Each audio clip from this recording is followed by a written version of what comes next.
Çdo peshkatar do t'ju thotë se oqeani i hapur nuk është kur i njëjtë. Ujrat e turbullta janë ende plot me mistere dhe sekrete që presin të zbulohen.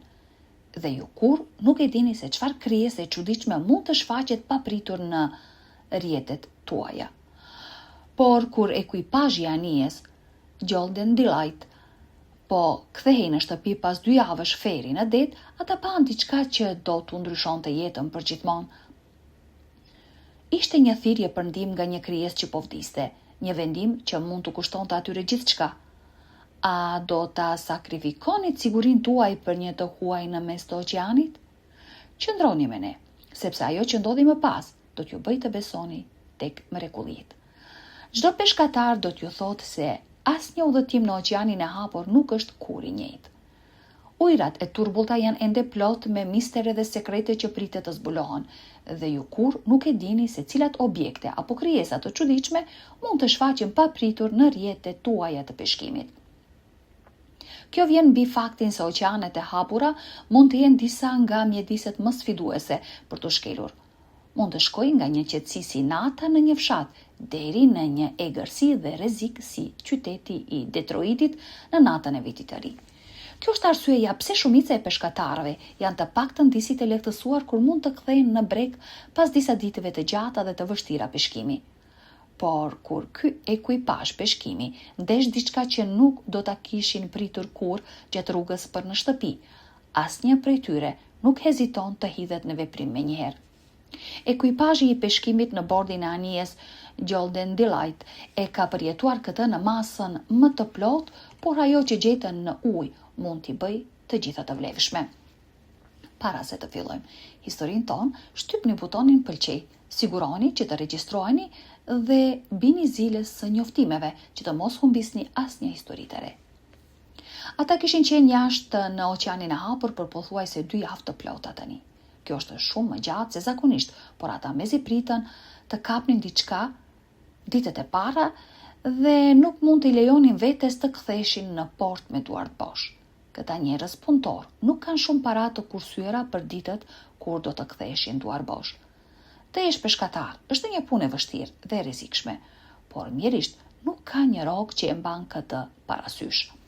Problemi kryesor është se për shkak të mbi peshkimit, shpesh ka ditë ku zihet shumë më pak peshk fitimprurës krahasuar me vetëm disa ditë më parë, metaforikisht dhe literalisht.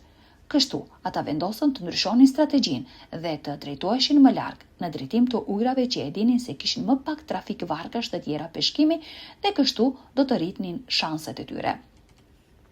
U desh pak kohë për të arritur atje, por fatmirësisht përpjekjet e tyre nuk ishin të kota. Ata gjetën një hapësirë të madhe ujë të hapur, plotësisht pa anije të tjera peshkimi dhe kështu nuk kishin konkurrencë. Herën e parë që rrjetat e tyre prekën ujin, ata e dinin se kishte një shans të madh që të kishin goditur në shenjë, veçanërisht kur filluan t'i tërhiqnin. Rrjeta ishte më e rëndë për t'u tërhequr, sesa kishte qenë në pothuajse një vit. Me shumë mundim ata arritën ta fusnin në bord dhe vështruan me admirim masën e jashtëzakonshme të peshqive që lëviznin furishëm në kuvertën e anijes. Rrjeta e parë ishte plot me peshq. Ata arritën të kapnin sasinë më të madhe të peshkut që kishin zënë ndonjëherë në një udhëtim të vetëm peshkimi. Hapësira e magazinimit u mbush plot pas vetëm 2 ditësh peshkimi në këtë vend. Ekuipazhi ishte i gëzuar dhe festonte me çdo ngarkesë që vinte në bord. Fati i tyre dukej se nuk kishte kufi ato 2 ditë.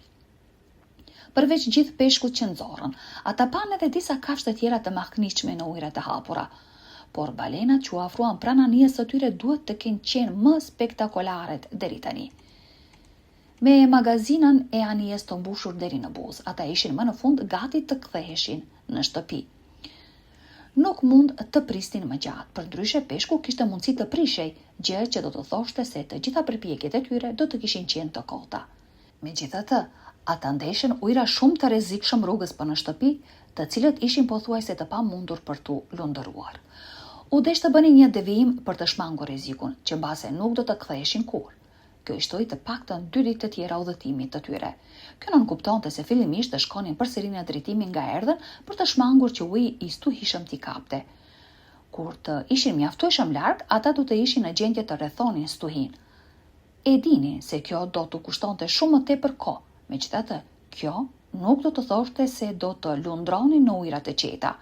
Stuhja ishte më shpejt se ata, por do të thoshte se ndoshta do të shmangnin pjesët më të ashpra dhe më të rrezikshme të saj. Fatmirësisht për ta, llogaritjet e kapitenit ishin të sakta. Të raskapitur nga qëndrimi në det për kaq shumë kohë dhe duke vuajtur nga një mungesë e rëndë e ujit të freskët dhe ushqimit, ekuipazhi ishte i dëshpëruar për të shkuar në shtëpi, por ata e dinin se çdo tokë ishte ende të paktën disa ditë larg. Do të duhej të duronin edhe pak më gjatë. Ata ishin fatlum që ishin një varg peshkimi e mirëmbajtur në atë pikë, sepse kishte bollëk peshk për të ngrënë dhe uji që arritën të mblidhnin nga stuhia do të siguronte të paktën që nuk do të dehidroheshin plotësisht gjatë udhëtimit. Pjesa tjetër e ekuipazhit i kalonte ditët duke luajtur letra ose zarre dhe duke parë mbi detin e pafund. Me pak fat, ata ndonjëherë shihnin ndonjë krijesë deti që dilte në sipërfaqe, por kjo ishte e rrallë. Ata ishin të mërzitur dhe nuk e duronin dot më erën e peshkut. Fatmirësisht tani janë vetëm rreth një ditë larg, nëse ajo që thot kapiteni është e vërtet. Ata nuk mund të shohin ende asnjë tokë, por kishin pikasur disa varka në distancë pak më parë. Menduam t'u afroheshin dhe t'u kërkonin pak ujë, por kjo vetëm do t'i vononte më tej dhe duke qenë se nuk mund të ishin të sigurt se njerëzit në varkat e tjera kishin ujë tepër ose do të ishin të gatshëm të ndanin atë me të huajt, vendosën të mos rrezikonin dhe thjesht të drejtoheshin drejt brekut, të vendosur për të mos lejuar asgjë t'i vononte më shumë. Pastaj papritur ata shohin një nga pamjet më të bukura të shfaqet pikrisht para syve të tyre. Ata shohin tokë larg në distancë sapo duke arritur mbi horizont. Ekuipazhi është në ekstaz dhe duket se ka një shpërthim të ri energjie. Ata bërtasin dhe festojnë sikur të kishin fituar lotarin. Ndërsa gjithë ekuipazhi po festonte, një antar i tyre nuk mund t'i hiqte syt nga toka. Ai më në fund ishte gati të shkonte në shtëpi, por pastaj diçka del nga uji që i tërheq vëmendjen. Duhen disa momente që ai të përshtatet me atë që po sheh. Është një delfin i bukur dhe padyshim i rritur. Tani kjo në vetvete nuk është një pamje e rrallë. Ata kishin parë disa gjatë udhëtimit të tyre dhe pothuajse sa herë që dinin në ujë, ndeshnin një mori të këtyre krijesave të jashtëzakonshme. Këto krijesa madhështore janë mjaft të zakonshme aty ku ata normalisht kapnin peshk. Atyre u duhej gjithmonë të bënin kujdes që të mos kapnin aksidentalisht ndonjë në rrjetat e tyre. Kjo u kishte ndodhur disa herë më parë, por fatmirësisht ishin gjithmonë në gjendje ta lironin përsëri në gjendje relativisht të mirë. Por kishte diçka që nuk shkonte me këtë delfin të veçantë. Ai dukej se po luftonte për të lëvizur ose për t'u zhytur përsëri poshtë. Antarit vëzhgues të ekuipazhit i duan vetëm pak momente për të kuptuar se çfarë po shkon keq për këtë krijesë normalisht kaq madhështore. Bishti i tij duket se është kapur në një rrjet peshkimi të madh dhe të rënd. Kjo ndoshta ishte hedhur nga një varg tjetër peshkimi, ose mbase edhe nga vetë ata. Edhe ata kishin humbur disa nga rrjetat e tyre dhe pajisjet e tjera ndaj zonjës së paparashikueshme që është oqeani. Delfini duke jashtëzakonisht i lodhur nga mbajtja e rrjetës së rënd rreth e rrotull. Kush e di se sa kohë kishte që ishte bllokuar në të. Padyshim mjaftueshëm për t'u ndarë nga grupi i tij, sepse nuk kishte delfin të tjerë në pamje kur antari i ekuipazhit po shikonte rreth e rrotull. Kur ky antar e kuptoi plotësisht atë që po dëshmonte, njoftoi menjëherë antarët e tjerë. U desh pak kohë që ata të kuptonin se çfarë po ndodhte, sepse ishin ende duke festuar shikimin e tokës me gjithë zemër. Ekuipazhi e pikasi delfinin pikrisht kur ai ishte gati t'i kalonte.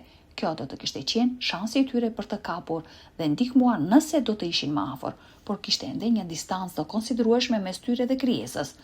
Do të ishte pamundur ta kapnin shpejt kur të gjithë në anije ishin plotësisht të vetëdijshëm për praninë e delfinit që po luftonte. Ai tashmë i kishte kaluar, po shkonte në drejtimin e kundërt me ta.